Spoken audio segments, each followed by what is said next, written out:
স্বরে বেশি আওয়াজ করে লাফালাফি করো না। এটা হচ্ছে জিকির করার পদ্ধতি। জিকির করার পদ্ধতি আল্লাহর হাবিব শিখালেন, আহাব্বুল কালামি ইলাল্লাহি আরবাআ, আল্লাহর কাছে সবচেয়ে প্রিয় কথা কয়টি? 1 নাম্বার সুবহানাল্লাহ, 2 নাম্বার আলহামদুলিল্লাহ, 3 নাম্বার লা ইলাহা ইল্লাল্লাহ, 4 নাম্বার আল্লাহু আকবার। এর চেয়ে শ্রেষ্ঠ জিকির আর হতে পারে? আবার আল্লাহর হাবিব সাল্লাল্লাহু আলাইহি ওয়াসাল্লাম বললেন, মান ক্বালা লা ইলাহা ইল্লাল্লাহ দাখালাল জান্নাহ, একবার লা ইলাহা বলে যে মরতে পারবে তার জন্য জান্নাত ওয়াজিব করে দিবে কে?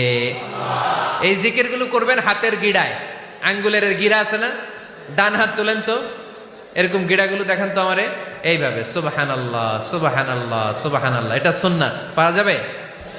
আব্দুল্লাহ ইবনে আমর ইবনে আল-আস বলেন, রাআইতু রাসূলুল্লাহ সাল্লাল্লাহু আলাইহি ওয়াসাল্লাম ইয়াকিদু তাসবিহা বিয়ামিনি, আমি নিজ চোখে আল্লাহ রাসূল সাল্লাল্লাহু আলাইহি ওয়াসাল্লামকে ডান হাতের গিড়াতে এরকম তাসবিহ পড়তে দেখেছি।